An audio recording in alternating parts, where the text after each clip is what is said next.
बकवास।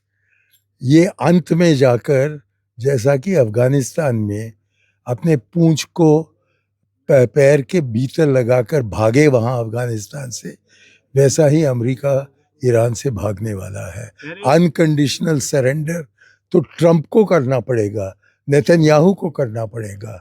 ईरान कभी भी अनकंडीशनल सरेंडर नहीं करेगा, कभी भी सरेंडर भी नहीं करेगा। ईरान जीत रहा है और ईरान जीतेगा अंत में। बहुत अफसोस की बात है कि मोदी जी बिना कोई मकसद इजराइल पहुंच जाते हैं।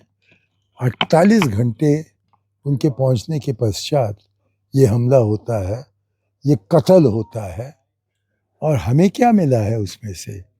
और अब लगता है एक हफ्ते के बाद कि मोदी जी 2 लोगों के हमले में हमारे देश को भी जोड़ना चाहते हैं।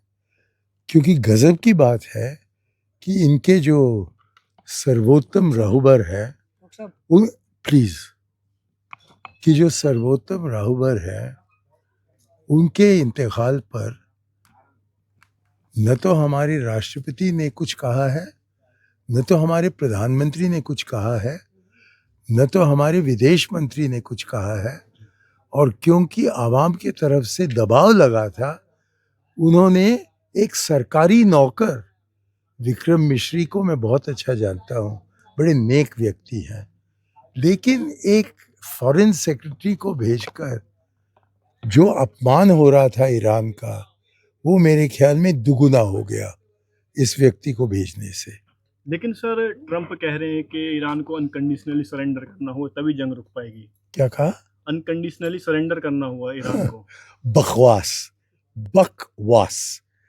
ये अंत में जाकर जैसा कि अफगानिस्तान में अपने पूंछ को पैर के भीतर लगाकर भागे वहां अफगानिस्तान से, वैसा ही अमेरिका ईरान से भागने वाला है। अनकंडीशनल सरेंडर तो ट्रंप को करना पड़ेगा, नेतन्याहू को करना पड़ेगा। ईरान कभी भी अनकंडीशनल सरेंडर नहीं करेगा, कभी भी सरेंडर भी नहीं करेगा। अनकंडीशनल को छोड़िए। ये भी कहा जा रहा है कि रेजिम चेंज होगा अब ईरान में, सत्ता परिवर्तन होगा।